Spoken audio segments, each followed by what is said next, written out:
Hello, everyone. Welcome back to the Speak Your Truth podcast. We are SYT. This is episode 2, and I'm super excited to have the brilliant and talented and creative Briana Clearly here with me today. I'm going to let her share her story with you directly. So, Briana, welcome to the show. Thank you. It's Briana Clearly. Now, we just went over my What did I name. say? Cleary. Oh, no. I did. Can I tell you the truth? Yeah. So when I saw your name, I kept saying that way. I know it's not that, but let me double check because in my mind it's that, and then I totally did it. I'm sorry. What is Briana Clearly. No, it's just. I was like, what is Cleary? Isn't that like the eye drop? I don't know what it is. I don't know what it is. But it's a thing people do, right? No, a thing people do where they make up something in their head and they latch onto it. No, it's okay. I've gotten really good at correcting people about how to pronounce my name. Because people mess up my first name a lot. So the fact that you got my first name right and the last part wrong is kind of crazy, but it's okay. And then the last part is literally spelled like the word. Clearly. Clearly. Okay.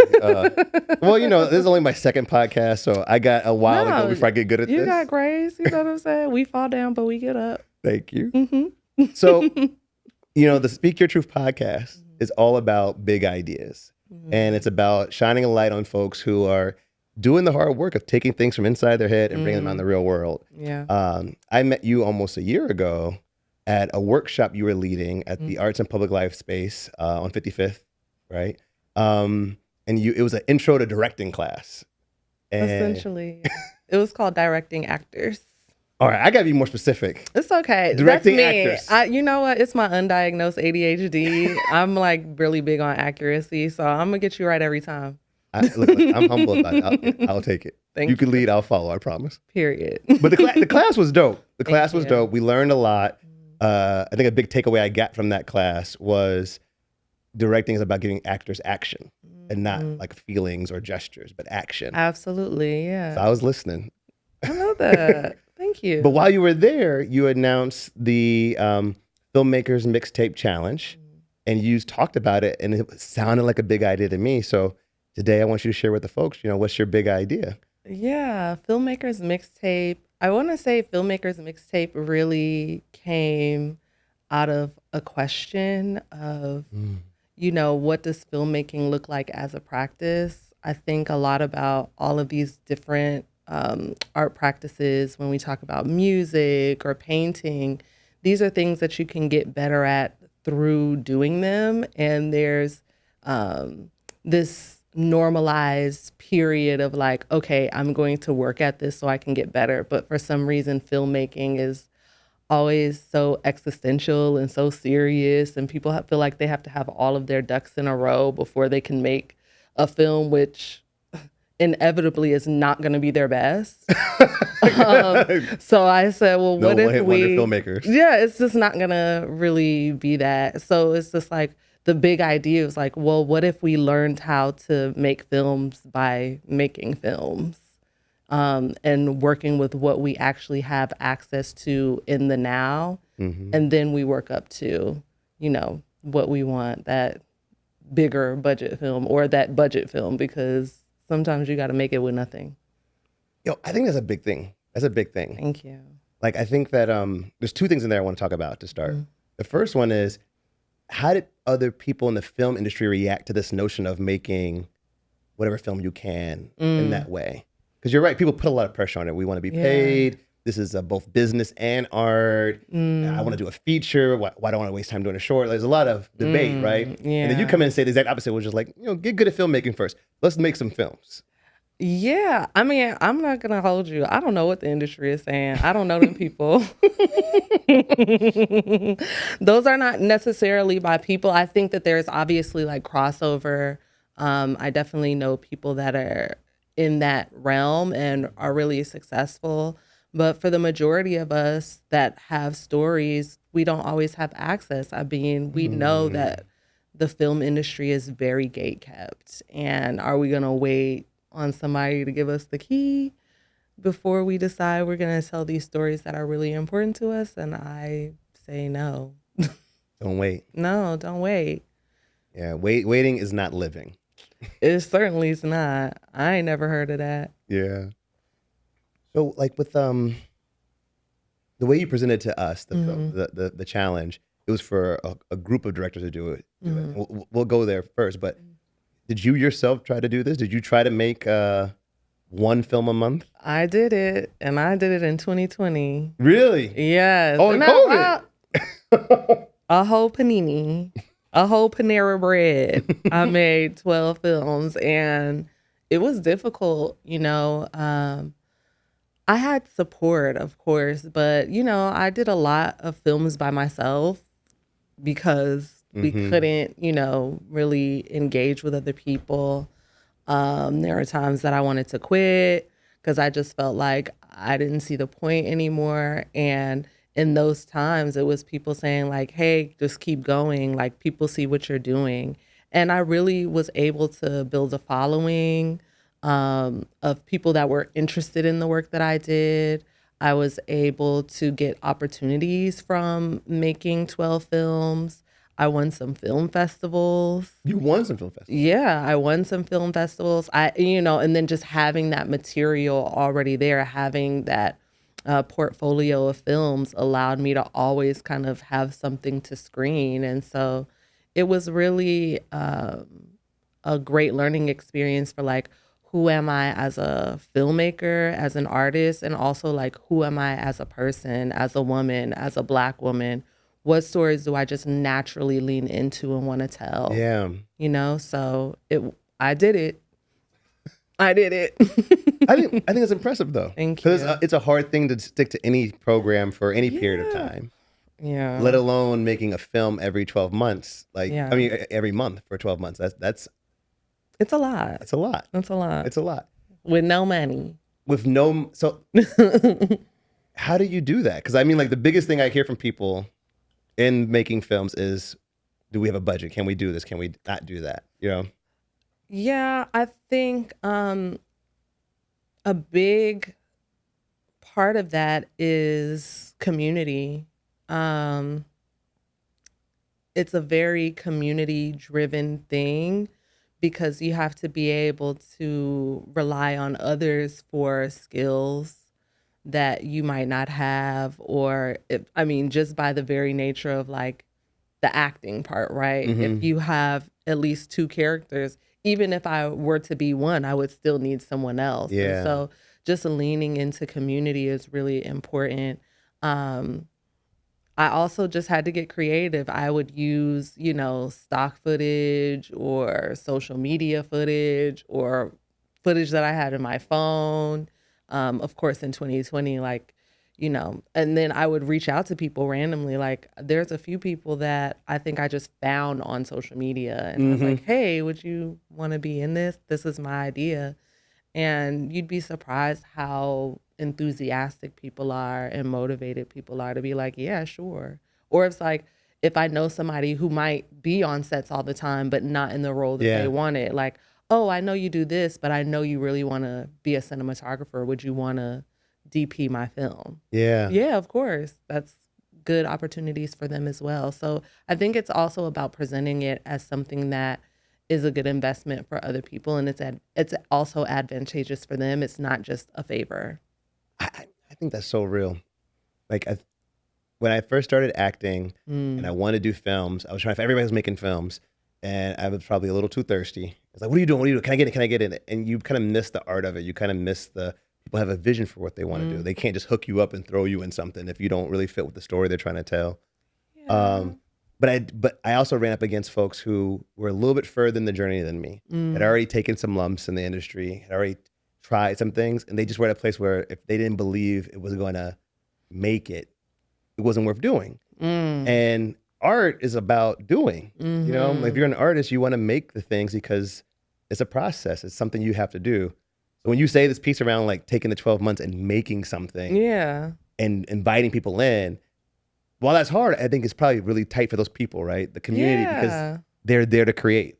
I'm going to be honest with you. Like, I have lost friendships and relationships behind projects that weren't done in what people would consider a timely fashion. Really? Dead ass. I'm not even joking. I know that's crazy, but yeah, I have. And so I think that that's, again, another one of those pieces that makes it beneficial for someone who might not be as committed to the 12 months as you, it's like the turnaround time is 29 days.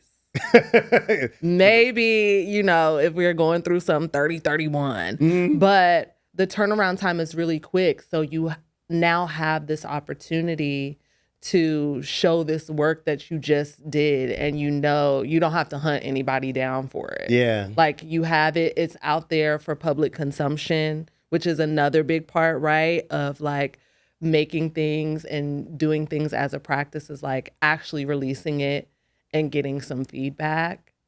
So am I going, am I running? No. That's great. That part I think is heavy though. Yes. The Filmmakers Mixtape Challenge isn't just make 12 films and leave them on your hard drive. No. You want people to put them out. Publicly. No password. You had no budget. No unlisted. You couldn't rent the fancy lights. You did it on your iPhone, but you still want people to see. Why? Why do you want people to see these films? Why do you want people to put their work out there? Because I think it's important to see the journey in like a real way. Not, you know, I was just saying this, like people always talk about, oh, trust the process, trust the process. It's like, okay, girl, well, let me see it. Y'all talking about this process. Where is the process for me to see, to know that it should be trusted? Yeah. And I think that that is really, really important to be able to like look back at how you grew, and also just like how your work is being received. You know, who is consistently, you know, viewing your stuff, showing your stuff, sharing your stuff. Like you're actively building an audience. And what are you learning about yourself as a person? You know, what are you sharing? The other thing that's super critical about like making a film in 29 days is like, you don't have time to lie.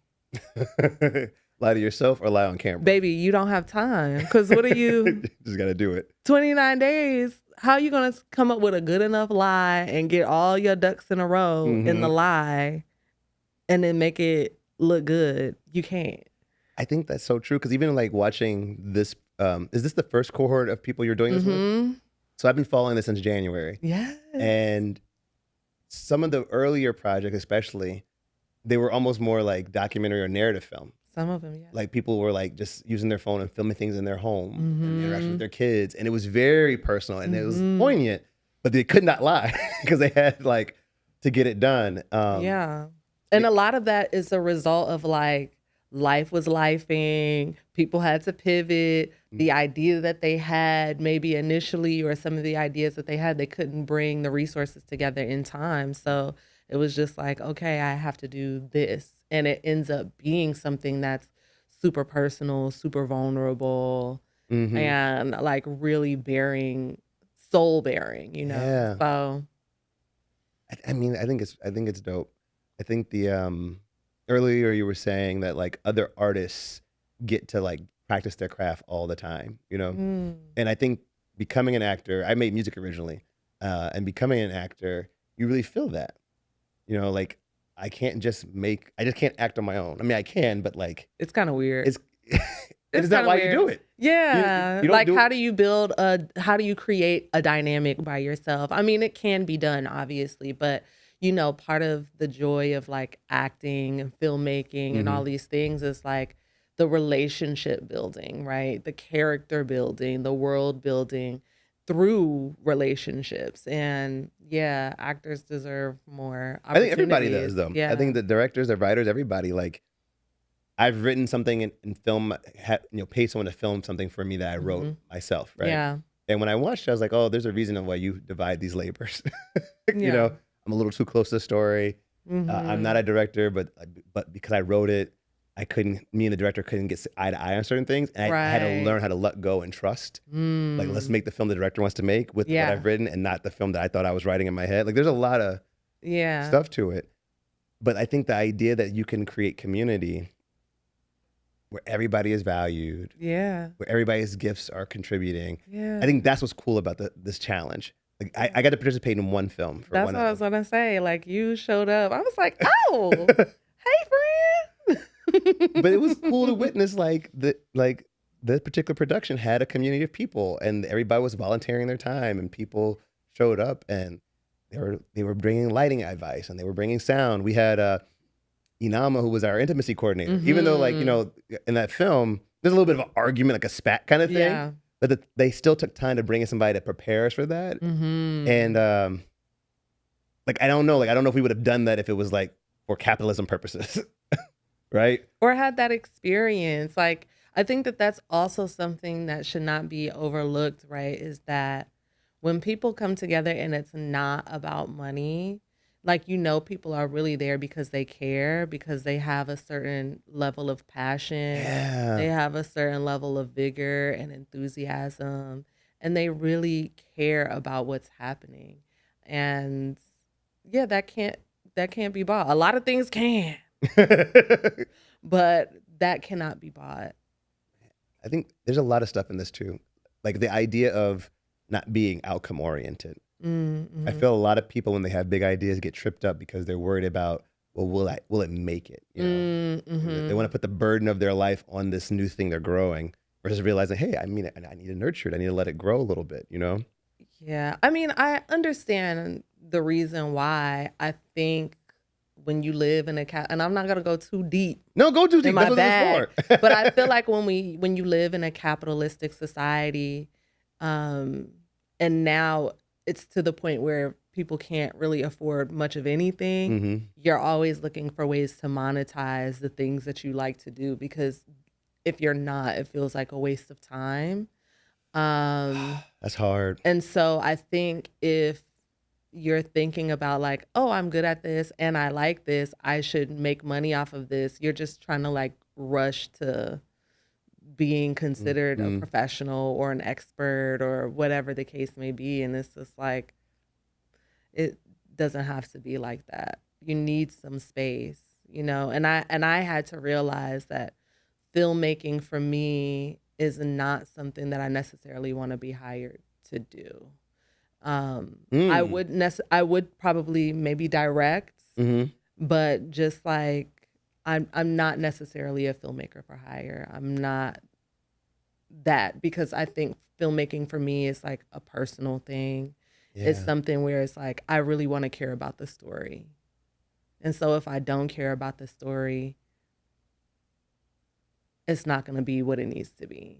Yeah. And I'm too real. I'm too real to be playing in people's face like that. Yeah. No, like not when keeping it real goes wrong. But yeah, I just think that everything shouldn't be for money. And when you actually prioritize fun, when you prioritize curiosity, when you prioritize learning, when you prioritize community building and relationship building, like what comes out of that is so glorious. And you know this from being on a film, which was very well received. Oh, I don't know that part, but that's cool. No, it was people loved it. It's called Libiamo.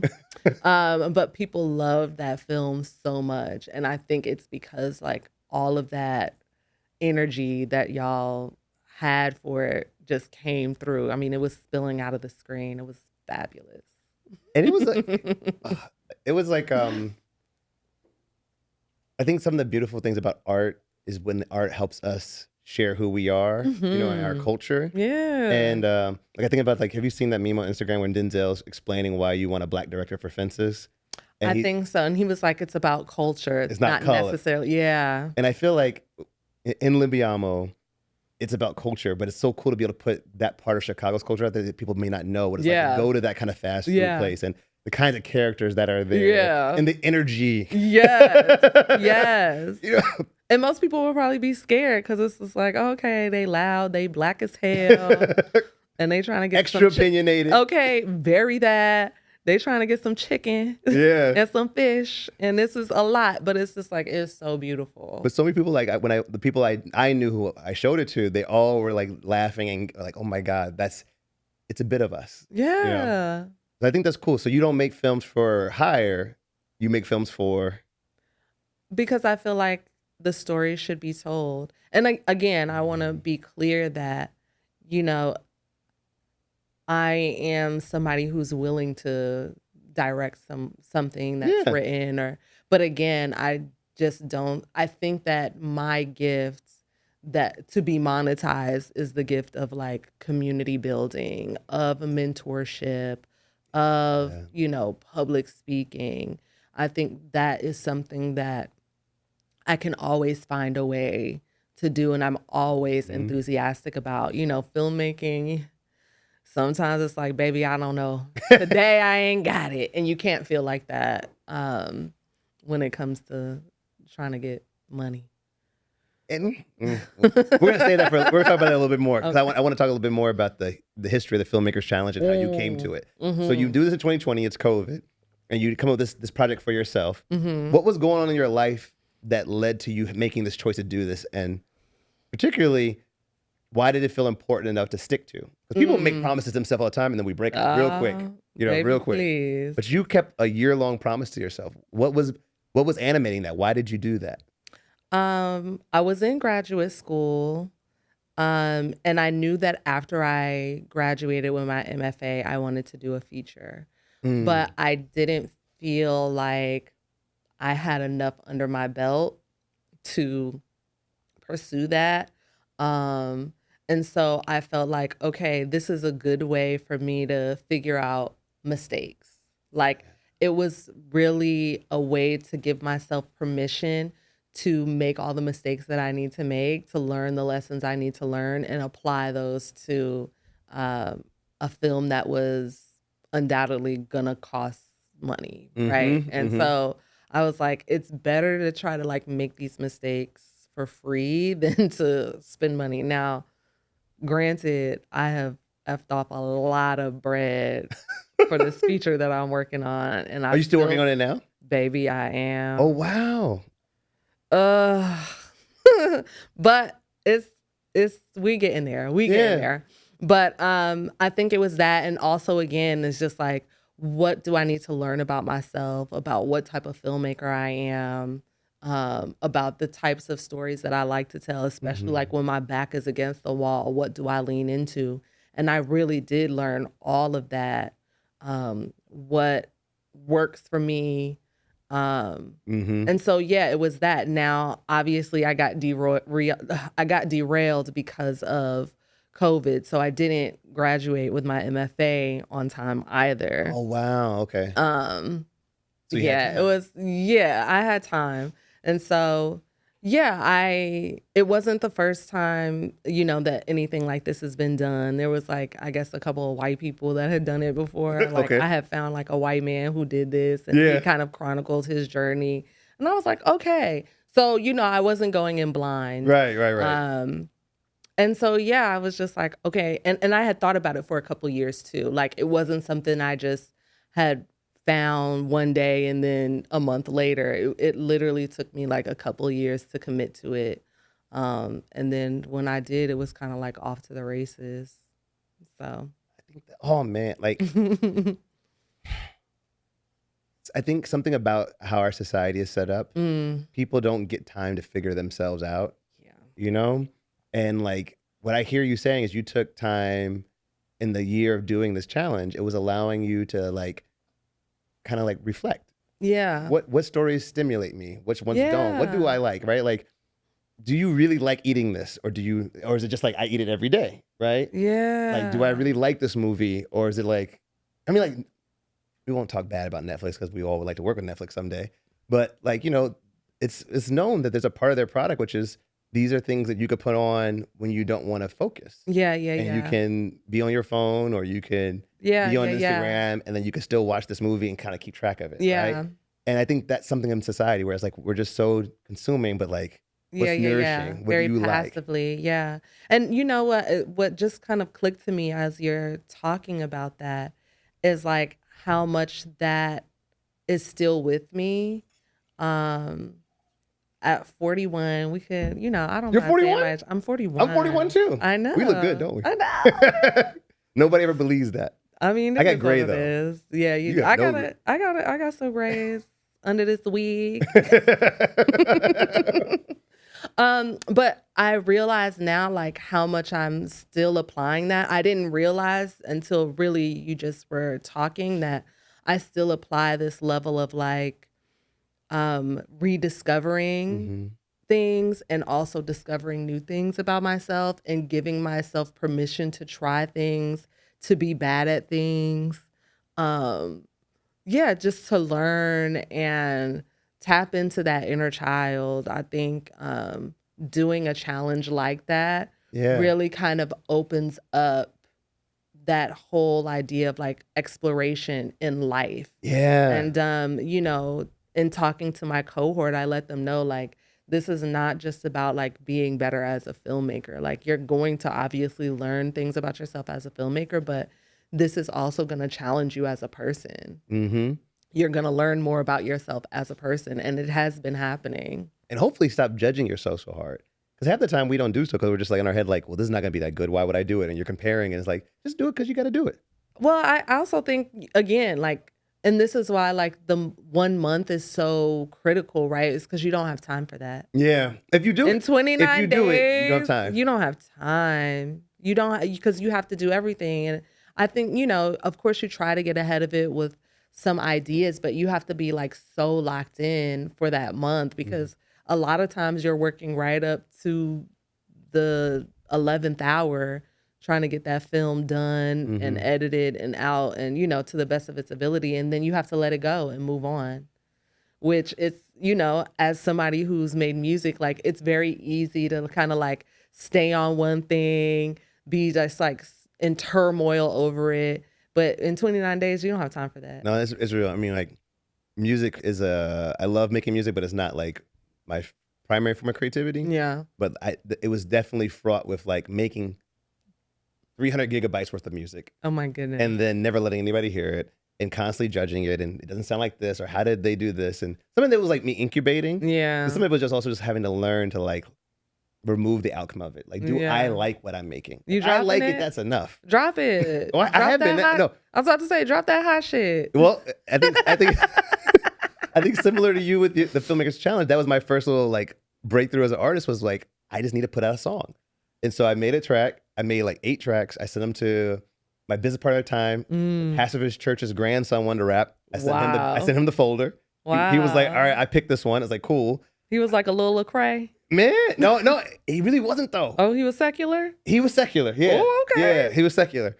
But still had a message, right? Still had a message. Okay. And then I had like, I ran into at the bike shop one of my former mentees when I used to do youth work. He's a grown man now, but he remembered rapping with me when he was in 6th grade. He's like, oh, wow. So I was like, well, I'm going to the studio next week to record a song. You can come. So he like, just showed up, and we made one of the most dysfunctional schizophrenic songs. Like verse 1 and verse 2 don't match. But we recorded it, we mixed it, we mastered it, we distributed it, and it was like, it was almost like relieved me of it, right? Yeah.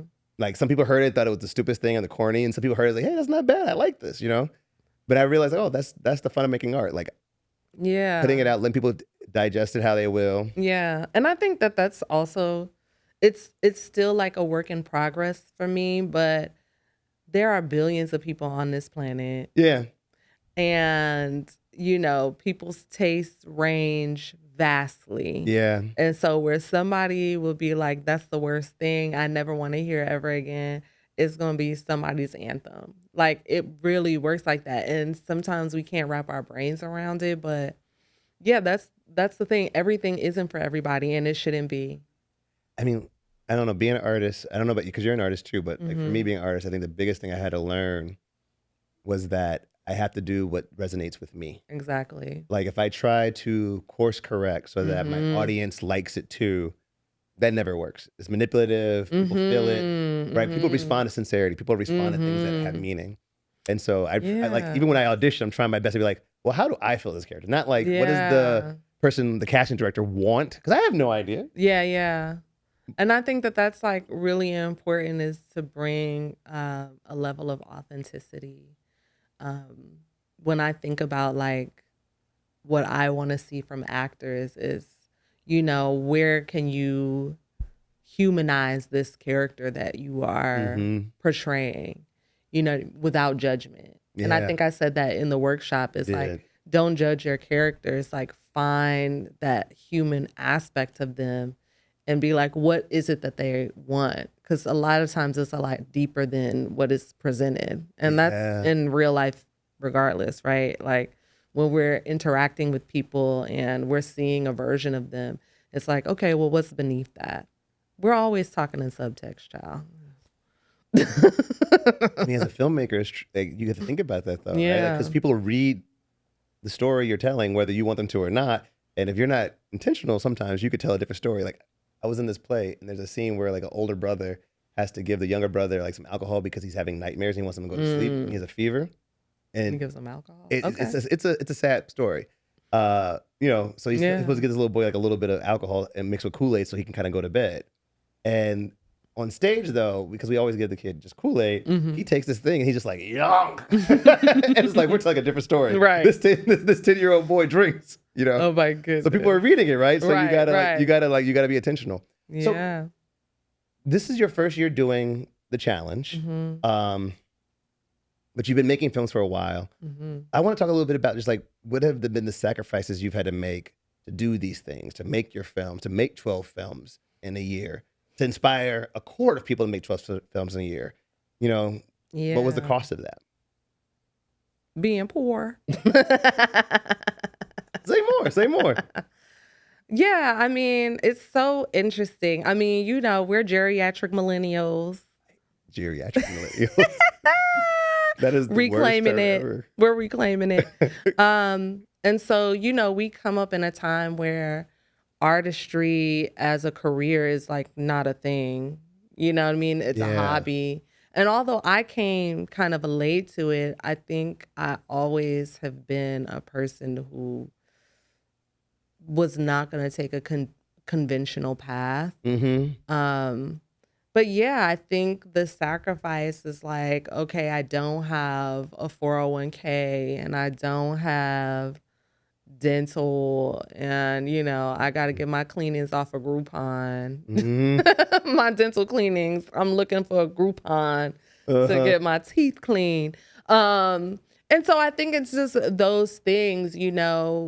A lot of people that are my age have what you're grown up to and conditioned to believe that you're supposed to have, which is marriage and children and a house and 2 cars. And, that's just not my life. And I love my life, to be fair. Like, it's lit around these parts.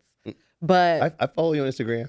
Okay. You have a great life. It's very cute. But, to kind of like, in a way, buck against society in that way is a sacrifice. You know what I'm saying? And even not even being in the industry and that not being something that I'm seeking out as like, oh, okay, I just want to be on set every day on a TV show or a film production does not move me.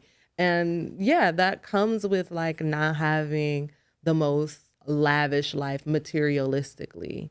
But I find that somehow by the grace of God, I am still able to have like a life that's super fulfilling. But it's not always easy. What do you think makes it fulfilling? I have an opinion, but I'm gonna hold my opinion because I want to hear your opinion. Honestly, oh my goodness, here I am being real cheesy. It really is. I'm a fan of cheesy. It's a big part of that is community, right? Like my circle of friends, people who support me, people who see what I'm doing and encourage me. And so, just that, I don't know what you call it, but you know how you have like those different spheres of people, but all of those spheres of people that bring joy to my life and again, encouragement and uplift me, and really just also giving myself permission to explore. I mean, the world is big. Yeah. And I think sometimes, many times as adults, like we forget the simple things that would just really light us up. And so tapping back into those things, like, I'm roller skating now. Am I that good at it? But it brings me so much joy, and it really lights me up to just be out on wheels doing this. Yeah. Because it's just like, oh, this is what it's about. You're never too old to learn. You're never too old to discover new things. So I think it's those two things for sure. I think that's huge. I think that's a very like big idea for people, you know? Like, what do you value? And living a life in alignment with your values can be fulfilling versus like living your life aligned to other folks' values. Yeah. In the last episode, I was talking to a friend of mine about this, who was my guest. But like, we both had that journey up until about 35, where we were like living on the program, and then we're really unfulfilled, you know. And getting off the program costs something. It does. It's a sacrifice. But the other side of that is you get to really enjoy how you spend your time. Yeah. And I also want to be empathetic to people who don't break away from that, because it's difficult. It's very, very difficult. And a lot of people won't understand. And so I give grace to people who feel like, okay, this is the way to do it. This is what I have to prioritize. Yeah. And yeah, I can't just be out here gallivanting and, roller skating in the middle of the afternoon. I understand that. That's cool. I'm a roller skate for the both of us. That's right. When I used to work downtown, I used to always be in my office, and I would come out to like go get lunch or something like that. And I would see people like riding bikes and jogging. Like, who are these people? What is y'all It's doing? 1 o'clock on Tuesday. Who are these people? You ain't got no kids. You ain't got no damn job. What are you What are you doing? But they designed their life to be that way. Yeah. I manage people in my current job as doing marketing, and a lot of times I'm talking with young people is like, when they're thinking about salary negotiations or just career planning, it's like, figure yourself out. What do you like?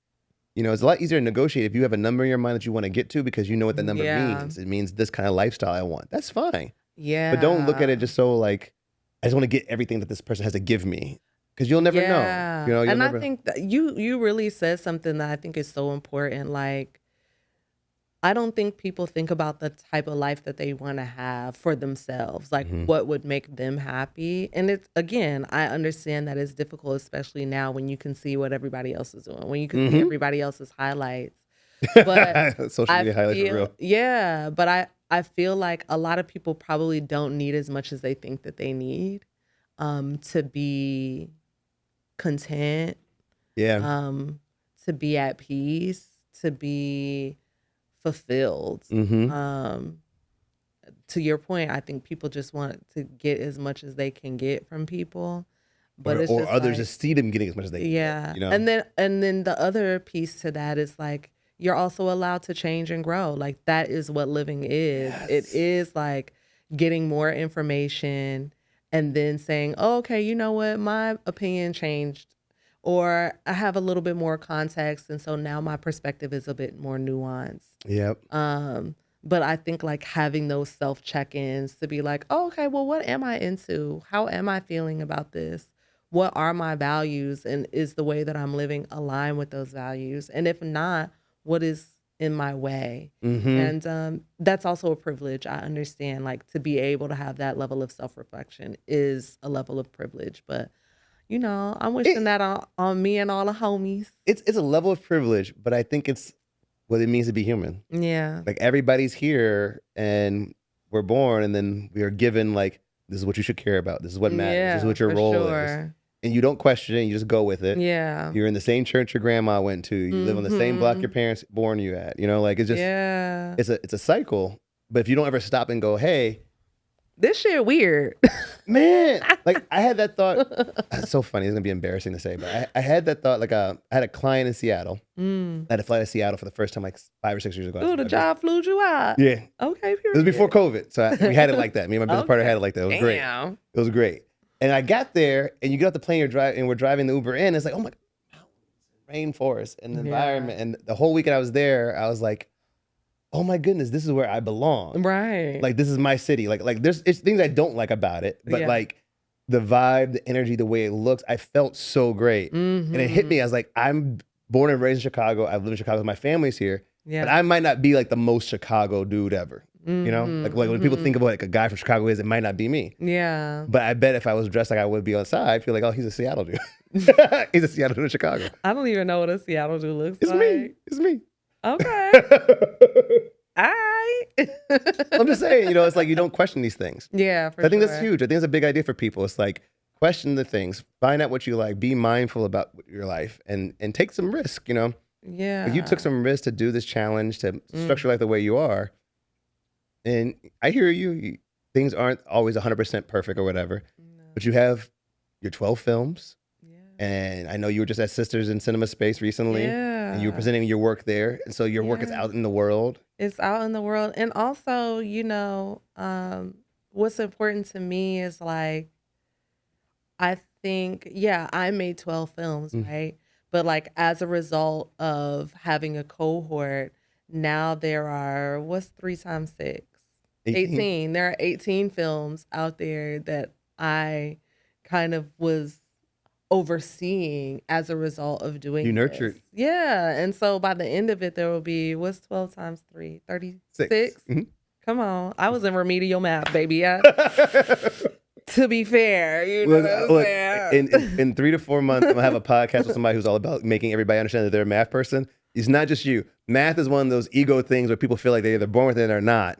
The reality is everybody is. I think, some of us, it takes a little bit more time, but, and I'm not as quick on the draw, but I can get to it. With some pen and paper, I can get there. Yeah. But yeah, so I think like I realized that my reach is much further when I pour into other people. And that's what's important to me. You know what I mean? To be able to see like what's being created as a result of me saying, okay, you know what? Let me put this challenge together and mentor a group of young filmmakers. And when I say young, maybe young in the craft, not necessarily always young in age. And see what they're able to do. And I'm just like really, really grateful to be able to nurture their talent in this way and also their personhood. Like that's a very humbling experience, and not everybody's like built for that. Yeah. So speaking of the cohort, what's the benefit, you think, for the people who do the challenge, right? Like when you have a big idea, part of a big idea is we're thinking about the way the world is today. Yeah. And there's a way the world could be. So like, what is the benefit for folks if they participate? Even if they didn't get to be in your cohort, but somebody's like sees this podcast and goes, hey, I'd like to make 12 films in a year. What's the benefit? I think that there are like practical benefits, right? Like the hard logistical things. One is like you have a portfolio of 12 films. You can actually say, I made 12 films. I am now, very well versed and knowledgeable in this area of filmmaking. So there's that. There's also like, again, building your audience, building what could be like your supporters. If you need to crowdfund, if you need resources, people now see that you are very serious about this because you have 12 films under your belt and you did it without having access to all these things, without begging folks for money. You know what I'm saying? You just said, okay, I'm going to use what I have and make what I need to make. Also, just by virtue of doing things, now, we can, there could be a little bit of debate of like, okay, practice makes better or practice makes permanent. Yeah. But if you're also tapping in with yourself at the end of each thing and saying, okay, I want to do this better, this really worked, you're actually learning and growing in the process. And then there are the soft skills. Again, the community building, which really is a pillar of Filmmakers Mixtape, is the community building. Getting comfortable asking, hey, I wrote this character based on your personality. Would you want to be in it? You know what I mean? Or, or like, hey, I ain't got no money for y'all, but I got peanut butter and jelly sandwiches or tuna sandwiches with some pasta, primavera for y'all. Can y'all pull up on me and help me with this? And what that looks like to actually like cultivate these communities and these friendships and these, business relationships. And also you become top of mind for people because they see you doing the work. They see your output. They'll be like, oh, I know somebody who does this, or, oh, we're doing like a festival or a screening. I know somebody who's got work. Like you really do become top of mind for people. I think that's the community piece. I think is huge. I think that part is huge to me. Because like even like Ken invited me to do her film, and I was glad to help. But while I was there, I was like, oh, I could see all the things that they're good at. I could see how like fun they are. And I was like, man, I have a script that I wrote that I want to make, but like I haven't had a chance to do. And now I know people when I can raise the money for them, it'll be easier, Yeah. I think that's huge. I think that's like I think it's really important to like not undervalue community. Yeah, I don't know why people do it, because it's like when all this shit goes to shit for real, like that's all you have. That's right. Is your neighbor, you know what I mean? And by neighbor, I'm using that loosely, but you know what I'm saying? Like, and like, I mean, like real talk, I think like the soft skills, or we should stop calling it that, but like the relational skills you need to be in this industry. Yeah. I think people are really find it undervalued. Like there's a certain heroic archetype of like an asshole who's a director who just brutalizes everybody for the sake of their art and their vision. And you're starting to see a generation of people be like, no, I don't want to work like that. No, I shouldn't have to go through that. Yeah. And they shouldn't have to, because for what? And nobody should feel, because that is a form of manipulation. Like, okay, I'm paying you to be here, so you have to take my abuse. Like, nah, it shouldn't be like that. And I think we have to redefine what working relationships look like. And I think when you're working for the love of something, that is the model. Oh, like I'm a hopeless romantic as a person. So I believe everybody should do stuff for love, and I don't, the world's not built like that. Like the world's not built like that. But just, I'm an actor. Yeah. And when I meet new people, they're always like, so "What are you doing?" I was like, "Oh, I'm an actor," and they go like, "Really? Like I've never seen you in anything. What have I seen you in?" Right? It's like, and it's like, well, okay, I do theater. I've been to commercials. I've done some films. But I'm an actor, know. And they, well, how do you take care of yourself? I was like, well, you didn't ask me how I make money. Yeah. How I make money is different than what I do. Right. And there should be space for that too. I don't know. When it comes to that, what do you do thing, I am backing up from that. Because I think, like, again, when people ask you, what do you do? They really are asking you, like, how do you make money? That's right. Just, like, that's what they're asking. Care about who I am as a person. Like, how do we prioritize, like, that kind of stuff? Like, do you want to know me and know who I am to see if we mesh, if we vibe? Or do you want to know what I do so that you can see how it's advantageous for you? Which I'm not necessarily... Or how much I should value you. Depending on what you do, it depends how much I should respect you. Which is a wild idea. Maybe I should start telling people I clean toilets, which I did. I was a janitor in one of my past lives. So I'm going to start telling people I'm a custodian. And just see how they treat you. Let's see. That'd be a little good. Social experiment. That might be good fodder for a film too. Hello. I mean, they did have the reality shows. They did. About that. But yeah, you're right. That could be a good film. So like... What's your next big idea for the Filmmakers Challenge? Because I think one thing I respect about what you're doing too is you started this thing, but you knew you were going to iterate on it. You made a limited series podcast to go along with it. So what are the new ideas that are coming up for the Filmmakers Challenge? I'm just trying to figure out what makes sense. I think that perhaps making it's so, I get tied up just kind of like saying it out of fear. But I think like making it a nonprofit organization makes sense. Why does it make you afraid? Because it just feels so official. I don't view myself as like a good business person. You know what I mean? I am a person who has vision. I have ideas.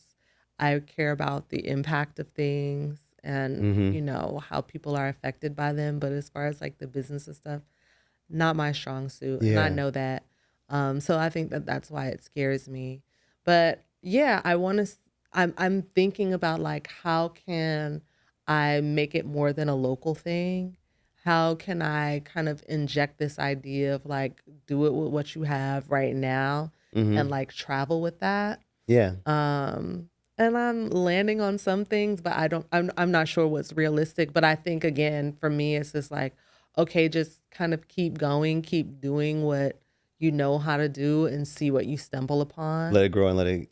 Yeah. And so, and I also want to think about like how I can continue to nurture the cohort that I have now, and like what other opportunities I can create for them. Obviously, we're doing screenings for the cohort. So we're doing our first public screening in September. I didn't know that. Okay. Yeah, that's because it's not publicized. It's public now? This is hot off the press. It's hot off the press. But yeah, we're going to do their first public screening in September. We did a screening back in April, and it was just kind of like people who they invited, Yeah. you know, their supporters, crew members, actors. And it was really, really beautiful. You know, one of my friends like let me use their studio space to host it, which was so beautiful. And so now, you know, I was actually approached about doing a screening. And that's what I'm saying is just like, I'm doing this and I don't know who's seeing it. I don't even know if people know I'm behind it. Yeah. I know like Ken is on fire, you know, Aklam and Felton, you know, they have their I haven't crowds. met them yet. Yeah, but it's just like, you know, I know people see them doing it, but I don't know if they know like, hey, like I'm doing this. And I think like it's really important to be like, whether people know it or not, you're doing something good. And it so happens that people are taking note. And, you know, I'm just very grateful that I think things are coming along. People should never underestimate the value of that, though, right? Yeah. Like when you give your energy something, like energy is neither destroyed, you know, nor created, it's transferred. Exactly. So when you take your energy and you transfer it into your idea and you put it in the world, now that energy is there and it begets other energy and meets other energy and it grows. Yeah. And people go like 5 years later, like, how did this happen? It's like, well, it actually started because, you know, they don't see the work. They see the outcome, but they don't see the work. Listen, if y'all saw the work, y'all be like, oh, you really don't have to know how to do shit for real. Wait. That's one of my favorite things to tell people when I talk to younger people in any kind of professional space, because, you know, especially like my career as a marketer. Yeah. And it's like, there's no rules. Everybody will tell you what you can and can't do, and there'll be somebody who did the exact thing that they told you can't do, and they won with it.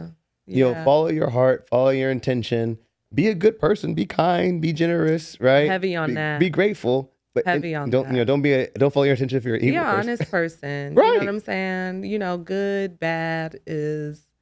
I mean, sometimes it can be objective. But even the most objective, right? It still has some nuance and context to it.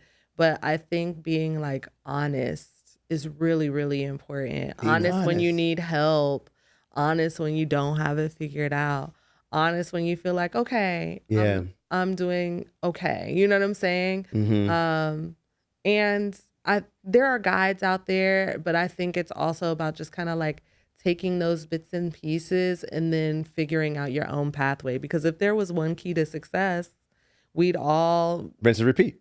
Hello, but there's not. It's not a thing. You know what's funny? I think T-Pain said the same thing. He's like, "There's no key. Like, what worked for me, you can't work for you. I did that. You gotta go do your thing." It's not a thing. It's just not. But I think that there are, you know, maybe some values that are in place, and also it's just like, what does your vision of success look like? Yeah. Because that also says a lot. You know, what do you value as success? What do you view as success? And it's really funny because I feel like when you talk about values for success, I always try to find things that are internal. That I can have that. Like as an actor, I can feel satisfied with my audition because I did my prep, I followed through, and I liked my choices because they felt good to me. I can have that. Yeah. I can't have the role. Yeah. Like I just might be too tall. Yeah. You know, to whatever, right? To everybody wants people with dreads and natural hair right now. I'm bald, right? Like that's I can't. Crazy. I can't. I might have something for you. Well, you know, you I'm got here. The gray. I'm here. You ain't got no hair on your head. I might have something for you. I mean, I could grow out the George Jefferson if you need that look. You want me to You know what? That might be a vibe too. I might got something for you. Have a little salt and pepper George Jefferson. I'll do it. I might have something for you for real. I have no shame. No, I love it. But it's like, you know, when you have those external values, but I also know people like somebody like 50 Cent was very much motivated by external values, and he got it. So you got to really know who you are and what your drive is to get what you want, right? Yeah. I mean, and I think I never want to be a person who says like, oh, don't be worried about outside validation. I just don't think that that's realistic. I think we do want to be validated by people. I think that you have to find the balance, though. It's like, who are you looking for validation from? And if you don't get it, then what? That's a word. Like, I think you just made me really like, there's some people I want to give some apologies to. Oh. I have friends on this journey that I think are very much externally validated, and half of our conversation always be like, let that go. Yeah. But like, for them, it really does motivate them. Yeah. And I think I probably undermined or invalidated that for them because it's like, I didn't treat it like it was serious. Yes. That's Come on, real. Apology tour. Let me know how it goes. Yeah, I think that it's important. I think it's a human thing to want to be seen, to want to be appreciated and accepted. and we can call that outside validation, but that's a real thing. You know what I mean? Again, even if it is just your friends that are saying, you know what, I believe in what you're doing. I think that that's so cool. I think that has kept me going. Yeah. When somebody's like, man, this is really a good idea. Oh, I really like this. When people just ask questions and are curious, that's the type of stuff that keeps you going when you feel like, I don't know what the hell I'm doing. I'm about to quit. It's real. So we are almost at the end of our time. Oh. Two more things that we want to kind of talk about before we end. Okay. One is, so the show's all about big ideas. Yeah. So you have your big idea and you've taken some risk and you've made some sacrifices and made some real life choices to actually bring your big ideas into the world. Yeah. Right? What would be your advice to other people who maybe haven't had their big idea, haven't brought it to the world yet? I think determine your capacity. Maybe you start small. A big idea doesn't always have to be a big leap. Yeah. Sometimes it's just a series of small steps, doing, you know, a little bit of this, a little bit of that, contributing something here, contributing something there. Maybe big idea does not have to be a big leap. That's a word. Period. You got bars. Period. Reverend. Yeah. So but I think just like making a move towards those things, you know what I'm saying? And I also just think the check-ins are super important. I find oftentimes like every idea that you have isn't a big idea. But if there's something that's just like continuing to haunt you, continuing to gnaw at you, continuing to like pop you on the back of the head, it's something that should be explored. And then just know that you're going to make mistakes. Accept it. Yeah. If you can accept that, okay, I'm going to make some mistakes, I'm going to do some things wrong, that's helpful.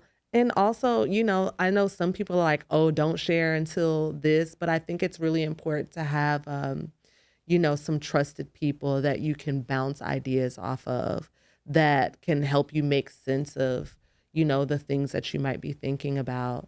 I think that is so important. Again, it's always going to go back to community in some way, shape, or form for me. I think that's a real one though, because I think that there's a vibe in the zeitgeist that says, you know, come up quietly, don't let nobody know what you're doing, because people, you know, nitpick at you and they can kind of kill the vibe. Yeah. But like, both of us have described people in our circle. Like for me, like my parents were like that for me.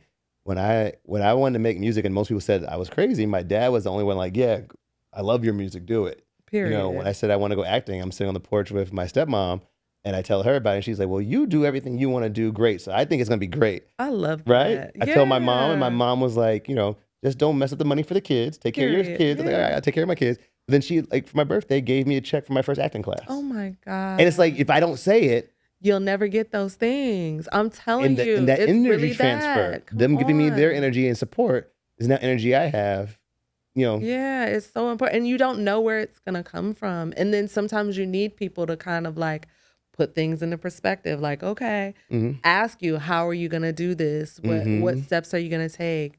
And sometimes it's just like a word of encouragement. Sometimes it's just like, you know what, you got it. And you never know who can help you. Like you said, like you had a friend give you a space to have a cohort meeting to check in, and that led to the opportunity for the screening. So you also never know who you're in the room with and how they touch, you know. So be courageous, be bold. Even if they clean toilets, you just don't know.